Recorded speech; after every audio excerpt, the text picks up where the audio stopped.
Imagine sitting in the cab of your truck on a blistering hot Monday morning. You have got a massive, highly technical removal lined up for the day. A dead, leaning pecan tree hanging directly over a zero-clearance glass sunroom. It is the kind of job that requires surgical precision, advanced rigging systems, and absolute focus. You are counting on your star climber, the guy who moves through the canopy like a squirrel and rigs down heavy chunks of timber like a scientist. The clock ticks past 7 o'clock, then 7:15. Your crew is sitting on the tailgate, throwing stones into the dirt, waiting. Suddenly your phone buzzes in your pocket. It is a text message from your climber. It says, "Hey boss, sorry for the short notice, but the tree company down the road offered me $2 more an hour and a newer chip truck to drive, so I am going to go work for them starting today. Thanks for everything." Your stomach drops straight through the floorboards of your truck. You feel a wave of pure anger, followed by absolute betrayal, but most of all, you feel completely paralyzed. Your entire schedule for the next 2 weeks just snapped like a brittle ash branch in a gale. You are stuck with a crew of groundsmen, an expensive wood chipper idling in the yard, a frustrated homeowner waiting on a property, and no one to go up into the air to cut the wood. If you have been running a tree care company for any length of time, you have lived through some version of this nightmare. Finding a guy who is brave enough, skilled enough, and professional enough to climb trees safely day after day is like trying to find a perfectly sound, hollow-free trunk in a swamp of rotten willows. They are incredibly rare, but losing that top-tier talent to a competitor who simply dangles an extra dollar bill in front of them is a sign that your business is missing its most important safety line. Today we are talking about the golden handcuffs for arborists. Now, do not let that phrase scare you. In the business world, golden handcuffs simply mean creating a compensation and company culture system that is so incredibly rewarding, so secure, and so full of personal growth that your best employees would feel absolutely crazy to leave you, even if a competitor offered them a little more cash under the table. We are going to step away from the old, lazy mindset of just paying a flat hourly wage, and we are going to look at how to retain elite talent by using strategic production bonuses, specialized gear allowances, crystal clear safety incentives, and a defined visible path for professional advancement. An elite climber is an absolute artist, and their body is their livelihood. If you treat them like a temporary machine that you just run into the ground until their knees and shoulders blow out, they will treat you like a temporary paycheck until a better option comes along. To anchor your best people to your company for the long haul, we need to implement 3 powerful structural shifts in how we reward and cultivate our workforce.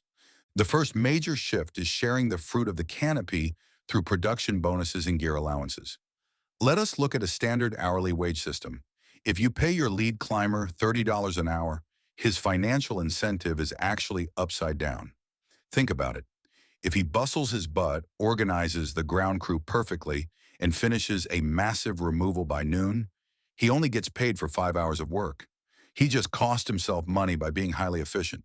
But if he drags his feet, takes long cigarette breaks, and stretches that exact same job out until 5 o'clock in the evening, he gets paid for 8 hours.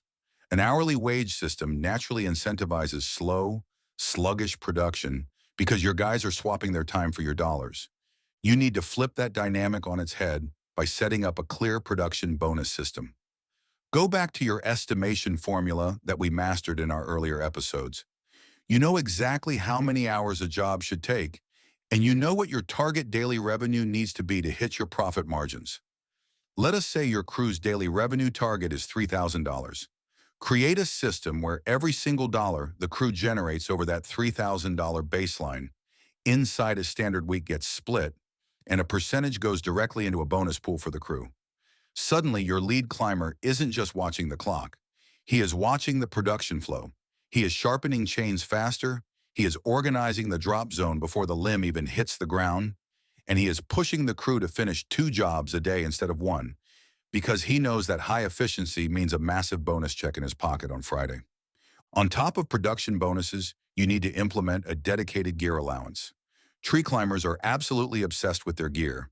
They love high-tech climbing lines, mechanical friction devices, lightweight saddles, and premium top-handle chainsaws. But that gear is incredibly expensive, and buying it out of pocket eats a massive hole in a working man's take-home pay. Create a policy where every employee who stays with your company for 6 months receives a $500 annual gear allowance. Let them choose the exact climbing line or mechanical hitch they want, and let the company buy it for them free and clear. It shows your team that you respect their craft, you value their comfort, and you want them using the safest, most modern equipment on the market. Every time that climber ties into his saddle using a high-end rope that your company paid for, he is reminded that he is working for a top-tier, professional outfit that actually cares about his life. The second shift is rigging a bulletproof safety incentive program. Now, I know what some of you are thinking right now. If I start paying my crew a production bonus to move faster, they are going to start cutting corners. They are going to speed up, ignore safety parameters, and start dropping branches onto fences and roofs just to finish early. That is a completely valid fear, and if you run a production bonus without a safety hitch, you are setting yourself up for a catastrophic property damage claim. You must tie every single penny of your production bonus directly to an absolute zero-incident safety record. Think of it like a secondary tie-in point when you are working out on a long, sketchy limb. It is your ultimate backup. Establish a rule that is completely non-negotiable. The crew only qualifies for their production bonus if the week is completely free of preventable injuries, property damage, and equipment abuse due to pure negligence. If your climber rushes a cut and smashes a homeowner's gutter, the production bonus for that entire week is completely wiped out, and the money goes toward paying the insurance deductible to fix the gutter. This simple structural shift changes the entire psychology of the job site. You no longer have to stand on the ground and act like a nagging safety cop, screaming at your guys to put on their safety glasses or use a pull line. The crew will begin to police themselves. Your lead climber will look down from the tree and tell the ground man to put his helmet on because he knows that a single safety violation or a broken tool puts his own bonus check at risk. Safety stops being an annoying rule written on a piece of paper, and it becomes a direct driver of their personal wealth. You create a tight-knit culture where speed and safety walk hand in hand, protecting your business liability while swelling your bottom line. The third and most important shift is growing their roots through a defined path for professional advancement. Let us be completely honest about the physical reality of arboriculture. Tree climbing is a young person's game. It takes a massive toll on the human skeleton. An elite climber who is 25 years old feels completely invincible, but by the time he hits 35 or 40, his lower back starts aching on rainy days. His elbows are tender from years of chainsaw vibrations, and he starts looking up into the canopy with a little bit of hesitation. If that climber looks at your company and sees that the only way he can make a living for the next 20 years is by strapping on a pair of spikes and wrestling heavy wood in the sky, he is going to get nervous. He will start looking for an exit strategy, and he will eventually leave you to take a comfortable, low-stress desk job or a position with a boring municipal utility company just to protect his physical body. To keep your best people for life, you must show them a future that extends far beyond their climbing years.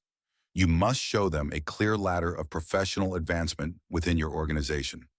Sit down with your lead climber during his annual review and map out a growth plan. Tell him, look, I do not expect you to be up in the trees forever. I want to help you transition into management as this company expands. Tell him that if he studies and prepares, your business will pay 100% of the cost for him to take his International Society of Arboriculture Certified Arborist exam. Pay for his study materials, buy him the textbooks, and reward him with an immediate salary increase the exact day he passes that test. As your business grows, you can train that certified arborist to step out of the tree entirely and become your lead field estimator, your safety director, or your plant healthcare manager. Show him how to use your customer management software, teach him the art of the consultative sale, and let him drive a clean company truck to meet with clients while a younger, hungrier climber takes over his old saddle. When an employee can look ahead and see a clear, 5-year trajectory that transforms them from a simple laborer into a highly educated, highly respected professional manager, they will plant their roots deep into your company soil. They will never leave you for a cheap dollar raised down the road, because they realize that working under your canopy is the ultimate vehicle for their lifelong career success. Building a system of golden handcuffs takes a massive amount of intentional planning, and it requires you to be generous with your profits. But let me tell you, it is the cheapest investment you will ever make in your business survival. The cost of a few bonus checks and a gear allowance is absolutely nothing compared to the catastrophic cost of constant employee turnover, broken tools, ruined property, and missed jobs. Let us secure the core lesson for today. You cannot retain an elite crew by treating them like temporary tools, so lock in your top-tier talent by sharing your production wealth, gamifying your safety parameters, and planting a clear, visible pathway for their long-term career growth. Here is your homework assignment for today while you are driving between jobs or waiting for your crew to finish loading the chip truck. Take a hard look at your current payroll and your compensation structure tonight. Ask yourself honestly, if a competitor offered your best guy a $2 an hour raise tomorrow morning, what is the exact reason he would choose to stay with you? If your only answer is because he likes you, your business is in a highly vulnerable position. Write down a simple basic framework for a production bonus or a gear allowance program that you can present to your team this week. Stop running a revolving door of temporary help. Start anchoring your elite professionals. Value your workforce. Stay safe out there in the field today, and I will talk to you tomorrow.